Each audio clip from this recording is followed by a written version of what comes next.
स्वागत है आपका संकल्प इंस्टीट्यूट झांसी।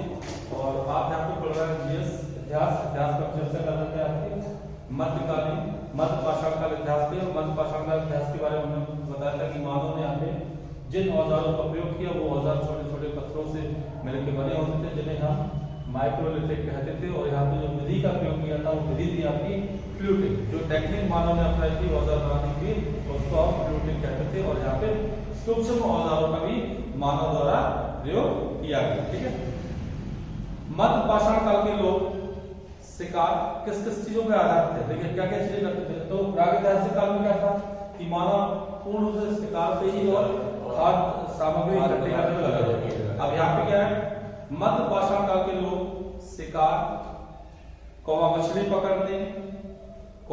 पकड़ने तथा खाद्य संग्रहण पर निर्भर थे। ठीक है,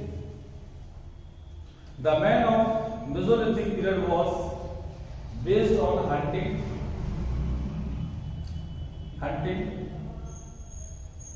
एंड फिशरी, मछली पर फिशरी करिए, and catching the fish and as well as collecting the food. Clear, मध्य पाषाण काल के लोग शिकार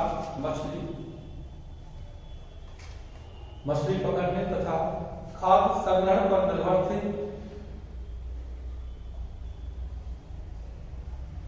अगर आपसे हम कहें कि मध्य पाषाण काल के लोग किस पे डिपेंड है? हंटिंग, मछली पकड़ने, catching the fish and collecting the food. लेकिन अब क्वेश्चन क्या बनता है? क्वेश्चन ये बनता है कि ये मध्य पाषाण काल के मानव द्वारा जो भी किए गए कार्य है या मानव के जो एविडेंस है, जो साक्ष्य है या इसके जो उदाहरण है, हम कहां से देखने को मिलते हैं? भारत में कहां से इनके बारे में जानकारी प्राप्त होती है? तो एक बड़ा इंपॉर्टेंट पॉइंट इसको नोट करिए। इस काल में एक जगह है बागौर। क्या है?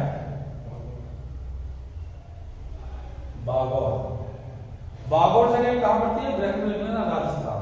इंपॉर्टेंट है। क्या है? इस काल में बागौर और ब्रह्मपुर जगह, बागौर कहां पे स्थित है? राजस्थान। बागौर राजस्थान तथा दूसरे, ये तो सभी को पता होगा, आदमगढ़ भीमबेटका। पता नहीं होती क्या है? आदमगढ़ भीमबेटका।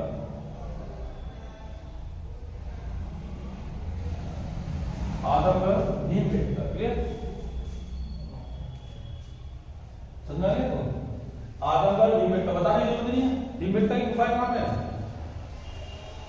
भारत में सबसे प्राचीन जीवाश्म अगर देख लो तो मिलते हैं।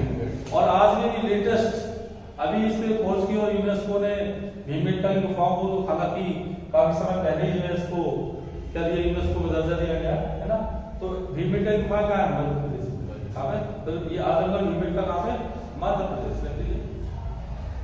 मध्य प्रदेश, ब्रह्मपुर मध्य प्रदेश। ठीक है, आदमगढ़ भीमबेटका मध्य प्रदेश। आप जब भोपाल जाते हो तो भोपाल से सेवन की तरफ बढ़ते हो तो वहां पे भीमबेटका की लगभग कुछ दूरी पे भीमबेटका की गुफा है। और खासतौर से ये काफी फेमस है और यहाँ से मानव के बहुत प्राचीन मतलब साक्ष्य देखने को मिलता है। ठीक है, तो लिख लीजिए आगे। बागौर राजस्थान, आदमगढ़ भीमबेटका मध्य प्रदेश से पशुपालन का, किसका? पशुपालन। अब यहाँ पे जरूरी कि मानव का ही हो सकता है। मतलब यहाँ पे ये बताया जा रहा है कि मानव ने जो टूल्स बनाए वो पत्थरों के थे, छोटे छोटे, और खास तौर से मछली भी, मतलब उसने मछलियां भी पकड़ी और खाद्य सामग्री इकट्ठी की। उसके साथ साथ अब यहाँ पे ये जानकारी मिल रही है कि पशुपालन, मतलब ये तय हो जाएगा कि पशुपालन का प्रयोग मानव करते रहा था या पशु से वो परिचित हो गया था। ठीक है, तो ये से पशुपालन का प्राचीनतम साक्ष्य प्राप्त होता है। यहां से पशुपालन का प्राचीनतम साक्ष्य प्राप्त होता है। कहां से? बागौर राजस्थान से और आदम भीमबेटका मध्य प्रदेश से। पशुपालन का प्राचीनतम साक्ष्य प्राप्त होता है। क्लियर? अगर हम आपसे क्वेश्चन करें कि मानव ने सर्वप्रथम किस पशु को अपना पालतू बनाया, बताओ। इतिहास का क्वेश्चन है। Foremostly the man was made his pet animal to which animal? कुत्ते को। सबसे पहला पालतू पशु यदि मानव ने बनाया तो कुत्ते को बनाया, और कुत्ता ही वो ऐसा जानवर था। आज आप देखते हो जानवरों में कुछ ही जानवर जो वफादार रह गए, कुत्ता घोड़ा बहुत वफादार होते हैं। आप अगर देखो कुत्ता पाल लो तो पूरी ईमानदारी दिखाएगा, है ना। एक विद्यार्थी के 5 लक्षण होते हैं, इसमें कुत्ते जैसी नींद बताई गई है। बताइए, काक चेष्टा, बकोध्यान, सौम्यता, अल्पाहार इत्यादि। किसी विद्यार्थी को यदि महान बनना है, ये हम नहीं कहते, सब वेद कहते हैं। ऋग्वेद में है कि विद्यार्थी के 5 लक्षण होने चाहिए अगर उसको शिखर पे जाना है। कौन कौन सा? काक चेष्टा, काक कौवे जैसी चेष्टा, बकोध्यान, बगले जैसा ध्यान, सौम्यता, कुत्ते जैसी नींद होनी चाहिए। कुत्ता दहलीज पे सोता है, रखवाली करता है, कोई आ जाता है तुरंत जग जाता है। ऐसे स्टूडेंट की नींद होनी चाहिए, है ना। अल्पाहार, कम भोजन करने वाले, यदि छोटू उसको खा लो, रात में बड़ी नींद आएगा, पढ़ाई नहीं पाओ, कम भोजन ग्रहण करना। और गृह त्याग, घर से दूर होना चाहिए। यानी कि हम घर में बैठे हुए टीवी चल रही हो, बढ़िया पलंग तोड़ रहे हैं, वहीं पराठे खा रहा, चाय पी रहा और पढ़ाई भी करना लेटे। तो ये ऐसा हमारे वेद कहते हैं कि विद्यार्थी के 5 लक्षण। तो वही चीज यहाँ पे क्या है कि कुत्ता को मानव ने सर्वप्रथम अपना पालतू पशु बनाया। क्यों बना रहे हो? कुछ क्वालिटी मानव कहीं जाता होगा तो कुत्ते जो है, कुत्ते की जब कुत्ता बाहर करता है, भौंकता है, तो बहुत सारे लोग अवेयर हो जाते हैं, दूर भागते हैं। कई सारे ऐसे जानवर कुत्ते की भौंकने से, है ना। तो कुत्ता जो है मानव को प्रोटेक्ट करता था, मानव कुत्ते को, और दोनों की फ्रेंडशिप दो घर में रहती थी। तो कुत्ते से बहुत ज्यादा हेल्प हो जाती थी। आज आपने देखा बहुत सारे लोग होते हैं घरों में कुत्ता पालते हैं, अकेले हैं तो बढ़िया कहीं भी चले जाए, कुत्ता उन्हें छोड़ दिया, कुत्ते को घुसी नहीं देगा। अब कोई घुसता भी कुत्ता भौंकने लगे तो लोग समझ जाएंगे भैया कोई आया है। तो कुत्ते की आइडेंटिटी ऐसी घोड़ा था। खैर अभी घोड़ा तो भी हमारे देश में बहुत बाद में आया, सिंधु घाटी सत्ता में घोड़े के साक्ष्य मिले हैं, लेकिन लोग घोड़े से पूर्ण से परिचित नहीं थे। जब आप सिंधु घाटी सत्ता करोगे तो भारत में घोड़ों का भी आगमन बहुत लेट हुआ, लेकिन ऐसा माना गया कि सिंधु घाटी सत्ता में घोड़ा के साक्ष्य मिलने को थे, डेड बॉडीज मिली, लेकिन घोड़ा नहीं पाया। आप घोड़े को भी देख लो कि मतलब अगर आप घोड़ा से आप सवारी कर रहे हो और कहीं जा रहे हो, और मान लो अचानक से कहीं कोई दुर्घटना, कहीं किसी ने आपके लिए प्लान बनाया, किसी रास्ते में कोई सभी मान, तो घोड़ा आगे बढ़ नहीं सकता, उसकी सेंसिटिविटी बहुत तगड़ी होती है। आप देखिए बहुत सारे पुरानी फिल्में जो होती थी, जो घोड़े की छोटे घोड़े दिखाते थे, आपने देखो, आप 1857 की क्रांति को देखो, रानी लक्ष्मीबाई के ऊपर जब आक्रमण किया था आके किले पे, तो आपने देखो रानी लक्ष्मीबाई को पूरा घेर लिया था ना, लेकिन रानी लक्ष्मीबाई ने घोड़ा कहाँ से खुदाया था? किला घूमेगा कि नहीं गया? किला नहीं घूमा, घूमा हुआ है, घुमा ना, वहाँ पर स्पॉट भी बनाया कि रानी लक्ष्मीबाई ने यहाँ से घोड़ा को जंप करा दिया था। तो जंप कैसे कराया था? वो रानी लक्ष्मीबाई का वफादार घोड़ा था, वफादार मतलब ट्रेंड था, कितनी ऊंचाई से खुदा दिया था उन्होंने, जबकि अंग्रेज उनके पीछे मतलब पीछा कर रहे थे, तब उन्होंने खुदा दिया था।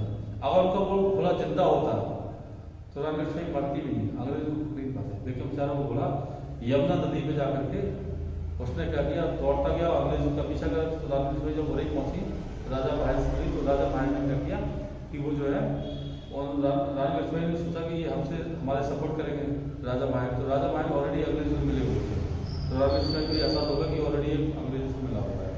तो फिर जाकर के क्रांति से ग्वालियर के लिए टर्न होती है, तो वहाँ पर उनके घोड़े ने पानी पी लिया। जब पानी पी लिया तो जब कोई, अब जैसे दौड़ क्या होगा, जब से लंबे 100 किलोमीटर दूर का घोड़ा दौड़ा है, तो वहाँ पे जब पानी पी लिया तो उसकी और 10 डेथ हो गई। जब फिर वहाँ से उन्होंने घोड़ा चेंज किया था।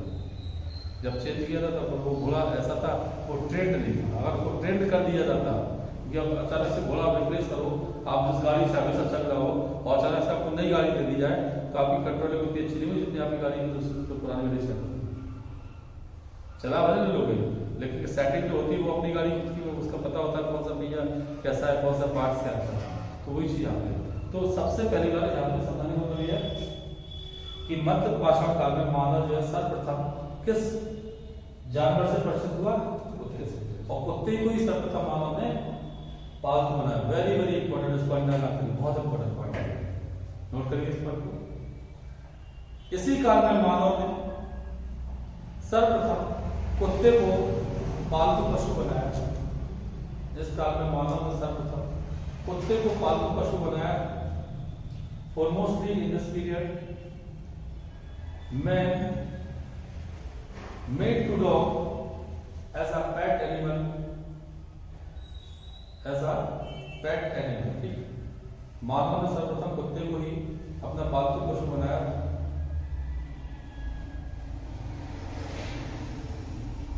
इस काल में राजस्थान की एक झील है, ठीक है, राजस्थान की एक झील है, उस झील से भी कुछ हमें साक्ष्य प्राप्त होते हैं, किसके? मध्य पाषाण काल के, ठीक है। इस काल के कुछ साक्ष्य या मध्य पाषाण काल के स्थल ऐसे भी लिख सकते हो, या इस काल के कुछ साक्ष्य राजस्थान में स्थित, बताओ कौन सी झील है? अगर आपको राजस्थान में कौन सी झील है जहां से हमें मध्य पाषाण काल के साक्ष्य मिले, स्थलों के साक्ष्य मिले, वो मध्य पाषाण काल से संबंधित है, तो झील है साबर झील, और साबर झील। और ज्योग्राफी में क्वेश्चन है कि साबर झील किस राज्य में स्थित है? तो राज्य है राजस्थान, ठीक है। Geography plus history point of view से इंपॉर्टेंट है। इस काल के साक्ष्य राजस्थान की साबर झील से प्राप्त हुए, या मध्य पाषाण कालीन साक्ष्य या स्थल हमें कहां से प्राप्त हुए? राजस्थान की साबर झील से प्राप्त हुए हैं। अब यहाँ पे मध्य पाषाण काल के कौन कौन से स्थल है? ये स्थलों के साक्ष्य मिले हैं, मतलब वो स्थल जहाँ पे मानव रहा होगा, या मानव ने वहां पे कोई एक्टिविटी करी होगी, या मानव ने कुछ वहां पे ऐसा बनाया होगा जो भी है, तो मतलब वो स्थल मानव से संबंधित है। और वो साक्ष्य कहां से मिले हैं? ये जिनमें नरवा, कौन सी जगह है, कौन से स्थल है? नरवा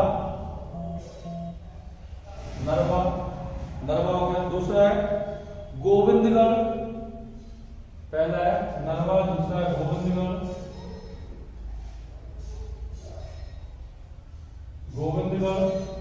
नरवा, गोविंदगढ़ तथा लेखवा। कौन सा है? लेखवा, ठीक है। ये तीन शहर, तीन स्थल है जो मध्य पाषाण कालीन है, और एक कहां पे स्थित है? साबर झील के पास, राजस्थान, ठीक है। कौन कौन से? नरवा, गोविंदगढ़ और Lekhwa, clear. These three places of Mesolithic period situated near at Sabar lake of Rajasthan, clear. Rajasthan के साबर लेक के पास स्थित है। यहां से देखो भाई, आप एक चीज बता रहे हो, पर्यावरण की भी चर्चा सुन लीजिए आप। इन्वायरमेंट आज के समय पे ग्लोबल वार्मिंग बहुत तेजी से बढ़ रही है ना, क्यों बढ़ रही है? क्योंकि जितना भी पॉल्यूशन हो रहा है, चाहे वो वाटर पॉल्यूशन हो, साउंड पॉल्यूशन हो, एयर पॉल्यूशन, कोई सा भी पॉल्यूशन हो, तो आपने देखा सबसे ज्यादा जो ग्लोबल वार्मिंग बढ़ रही है, और पहले के लोग, आज से नहीं, प्राचीन इतिहास में बहुत पहले परंपराओं से लोग पहले पेड़ लगाते थे। जब फ्री टाइम होता था वो प्लांटेशन करते थे, वृक्षारोपण करते थे। आज के लोग उतना नहीं कर रहे हैं, आज के लोग तो मजबूरी में कर रहे हैं। क्यों कर रहे हैं? कि पॉल्यूशन बढ़ रहा है, भैया कहें पेड़ लगाओ, तो लाइफ सर्वाइव करना मुश्किल हो जाए, मजबूरी है लोगों की, नहीं बनता, अपनी इच्छा से बहुत कम कर रहे हैं। और बहुत सारे लोग आपने देखो एनजीओ वगैरह भी कर रहा है, वो भी क्यों कर रहा है? सिर्फ अपना यस और नाम फेम करने के लिए, अपना एम्बिशन का क्या? फेम करना अपने आप को। हाँ, कुछ हो सकते हैं जिनकी दिलचस्पी है, कुछ हो सकते हैं जिनकी हॉबीज है, कुछ हो सकते हैं जिनकी वाकई में उनको लगाव है पर्यावरण से, लेकिन हर किसी को नहीं है। कुछ लोग तो अपना व्यवसाय बना लिया कि हम इससे अवार्ड मिल जाए, हमें इससे फायदा हो जाए, पैसा मिल जाए, धन मिल जाए। एनजीओ क्या करते हैं? ये जो करते हैं मोस्टली एनजीओ देखो, हर एनजीओ ऑनेस्ट नहीं है।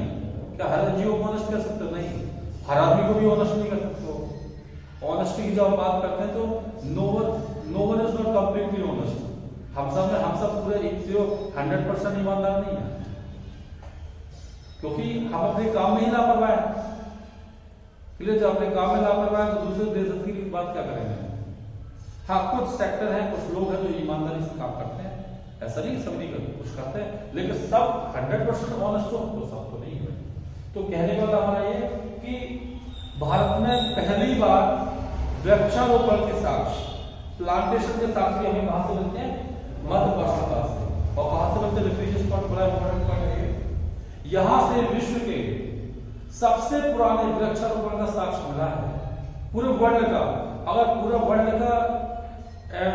पूरा वर्ल्ड का ओल्डेस्ट या ancient plantation evidence has found from the Mesolithic period, और वो भी कहां से? राजस्थान। जी हाँ, देख लीजिए यहां से सामर से, ठीक है, यहां से विश्व के सबसे पुराने वृक्षारोपण का साक्ष्य मिला है। From here the oldest evidence of plantation has been found from here in the world, पूरी दुनिया में।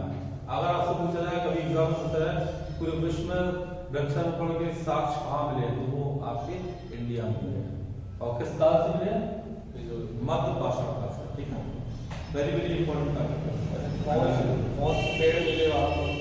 अब ये पर्टिकुलर एक पेड़ नहीं है, मतलब बहुत सारे ऐसे कई सारे, मतलब एक पर्टिकुलर। वैसे राजस्थान में देखा जाए पेड़ वहाँ पे रेगिस्तान ज्यादा है ना, बहुत खोले का हो सकता है कि वहाँ पे लेक वगैरह हो तो वहाँ पे कुछ उन्होंने लगाया होगा। तो ऐसा है कि जब ये लोग वहाँ पहुंचे होंगे, यहाँ वहाँ पे रहे होंगे, तो उन्होंने कुछ अपना वृक्षारोपण के वहाँ पे किया है, क्योंकि हर आदमी चाहता है कि अपने दरवाजे के सामने एक पेड़ हो।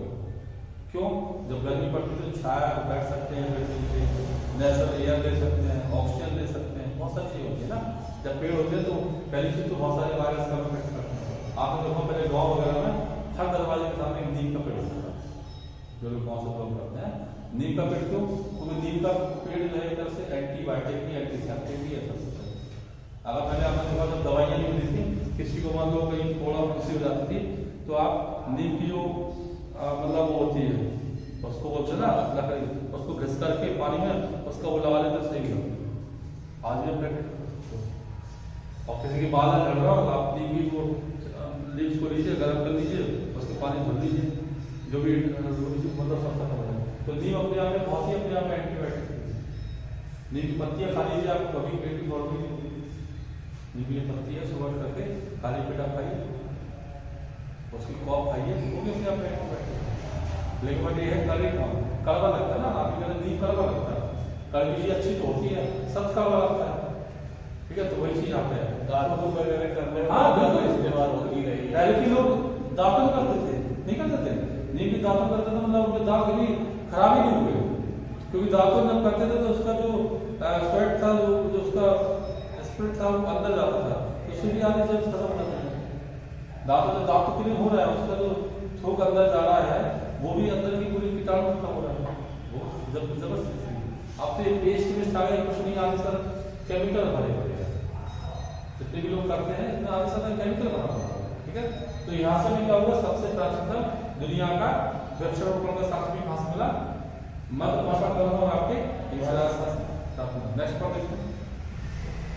दूसरी चीज स्थायी निवास का। देखो भाई, अब यहाँ पे मानव रहने तो लगा था, यहाँ पे भी कहाँ पे उच्च प्रापाषाण काल बताता है। अब पहले लेक्चर में हमने बताया कि मानव ने अपने लिए पहाड़ियों गांव में रहना, गांव में धीरे-धीरे उसका मतलब चेंज कर लिया, रहने के लिए स्थान बना लिया, लेकिन स्थायी नहीं था वो। जो यहाँ पे अपर पैलेलिथिक में उच्च प्रापाषाण काल में मानव निवास करने लगा था, लेकिन वहां पे वो मानव स्थायी रूप से नहीं रहता था। लेकिन यहाँ पे पहली बार मानव के स्थायी निवास का पता चला है। बल्कि स्थायी निवास का प्रारंभिक साक्ष्य, स्थायी निवास का प्रारंभिक साक्ष्य जगह का नाम दिए सराय नाहर राय। क्या है? सराय नाहर राय, ठीक है। सराय नाहर राय एक ही जगह है। सराय नाहर राय एवं मैदाहा, महदाहा एवं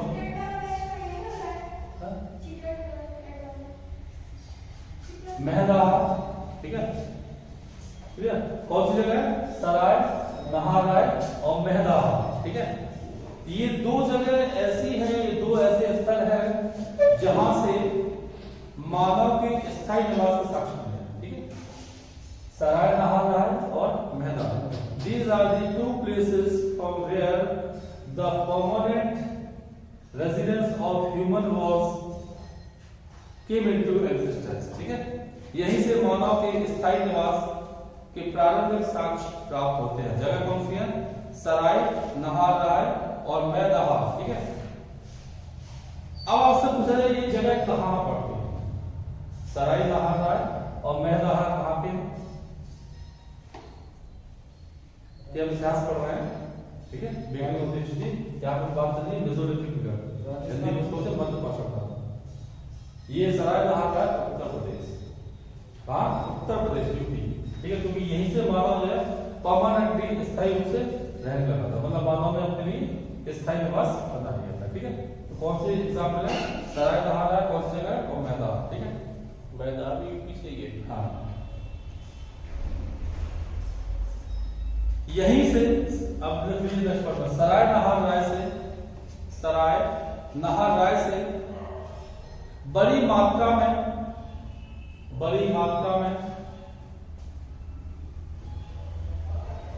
हड्डी एवं सींग निर्मित उपकरण प्राप्त हुए या औजार प्राप्त हुए। सराय, नाहरराय से बड़ी मात्रा में हड्डी एवं सींग निर्मित उपकरण प्राप्त हुए हैं। सींग निर्मित उपकरण प्राप्त हुए। From here Sarai, Naharrai of UP, a maximum tools were got which were made up of bones as well as horn, which were made up of bones as well as horn, clear। मतलब यहाँ पे जो भी औजार थे, क्योंकि मानव जब आया था तो भाई लोहे का तो यूज नहीं था, कोई धातु थी नहीं, तो यहाँ पे जो भी औजार बनाए उसने या तो पत्थरों के बनाए, और यहाँ पे जो पत्थर थे हमने आपको बताया था छोटे छोटे पत्थरों को औजार बनाए, जिसको हम बोलते हैं माइक्रोलिथ।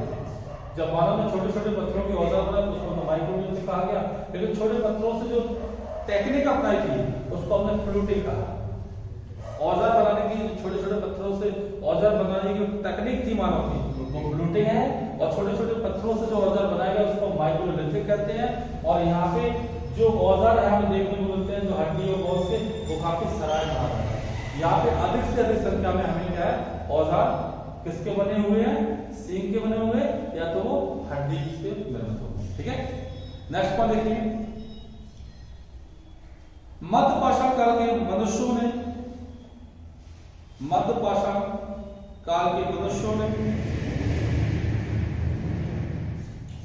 अब ये भी पॉइंट बड़ा इंपॉर्टेंट है। आपने देखा होगा हिंदू रिचुअल्स में हर धर्म की अपनी अपनी परंपराएं होती हैं। हिंदू धर्म में कितने संस्कार हैं?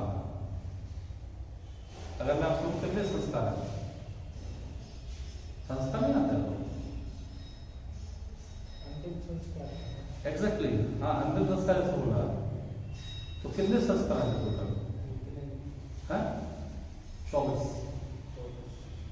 संस्कार ना, अप्रोक्सीमेट हमें लग रहा है ज्यादा 24 ही है, आई कंफर्म है ना, 24 संस्कार। तो आपने देखा होगा कि एक सबसे पहला संस्कार, भाई देखो, पहला, अंतिम और एक तो बीच को पता होना चाहिए। पहला संस्कार कौन सा है? जब बच्चा पैदा होता है पहला संस्कार कौन सा है? नहीं, मुंडन वगैरह। पहला संस्कार उसका होता है नामकरण का। मुंडन तो बाद में होगा, पहले उसका नाम रखा जाएगा, है कि नहीं। जब बच्चा दुनिया में आया, उसने आंखें खोली, जब भगवान रामचंद्र जी का भी जन्म हुआ, तो जब उनके 4 बच्चे हुए दशरथ जी के, तो गुरु वशिष्ठ उनके कुलगुरु थे। तो राजा दशरथ ने कहा कि वशिष्ठ जी, गुरु वशिष्ठ, तेरे बालकों का नाम क्या रखा है? तो देखिए एक चीज बता दूंगा मैं आपको, नाम का बड़ा इफेक्ट होता है। आपका जो भी नाम है वो आपको मिला है, या हम सबको जो भी मिला है, हमारे मदर फादर ने, पेरेंट्स ने, जिन्होंने रखा है, उसका कुछ सोच समझ के रखा है। कि नामकरण की बहुत इफेक्ट होता है। तो जब गुरु वशिष्ठ से कहा गया कि इनका नाम क्या रखा जाए, तो बोले दशरथ जी तुम्हारा ये पहला पुत्र है ना, इसका सबसे अच्छा नाम होगा और इसका नाम सिर्फ 2 वर्णों पे होगा, 2 अक्षरों पे होगा। बोले राम। बोले जिस मुहूर्त में पैदा हुआ है ये पूरी दुनिया को तर जाएगा। जो भी इस व्यक्ति का जो व्यक्ति इनका नाम लेगा, राम कहेगा और इसका नाम शुभ है, जो भी इनके नाम का उच्चारण करेगा वो वैकुंठ में जाएगा। उससे कितने ही पाप कर लिए होगा, उनका नाम ले लेगा तो उसको कुछ ना कुछ कहीं ना कहीं उसको मुक्ति मिलेगी। और राम एक ऐसा नाम है, आप शुभ काम में भी अशुभ काम में भी लिख सकते हो। आप देखते हो कि जब कोई व्यक्ति जन्म लेता है या पूजा करता है तो राम लेता है, जब अंत की यात्रा होती है दुनिया छोड़ता तो भी हम राम का ही नाम लेते हैं, है कि नहीं? तो हर व्यक्ति के नाम का बड़ा इंपॉर्टेंस है। तो हमारा कहने का मतलब कि जब अंतिम संस्कार होता है, कहने का मतलब हमारा ये है कि अंतिम जब संस्कार होता है तो अंतिम संस्कारों में विधि होती है अनुष्ठान की होती है। आप संस्कार करते हो तो पंडित जी जरूर हो गए नहीं हो भाई, वो बताएंगे ऐसे ऐसे करना, ये चल रहा है, ये लगना है, इतना घी लगना है, बॉडी को क्रीमेट करने से इतना वो लगना है, मतलब सामग्री लगती है नहीं लगती है। आप कभी अंतिम संस्कार पे गए होंगे, खैर फीमेल्स तो नहीं जाती है लेकिन मोस्टली जेंट्स जाते हैं, तो आपने देखो जो यात्रा निकलती है सब यात्रा, तो उसमें हम एक विधि होती है कि हमें क्या क्या कंटेंट्स जो है उसको रिचुअल्स को पूरा कंप्लीट करने में करना है, और वो विधा पंडित को होती है, सीधी सी बात है। तो हमारा मतलब है कि ये विधान की शुरुआत सबसे पहली बार मध्यकालीन इतिहास से मतलब हुआ है मध्य भाषा। इस पर समझाने का मतलब नोट करिए, मध्य भाषा काल के मनुष्यों ने अनुष्ठान के साथ, मध्य भाषा काल के मनुष्यों ने अनुष्ठान के साथ सबों को सब मतलब डेड बॉडी, सबों को दफनाने की प्रथा प्रारंभ की। सबों मतलब डेड बॉडी। मध्य भाषा काल के मनुष्यों ने अनुष्ठान के साथ सबों को दफनाने की प्रथा प्रारंभ की।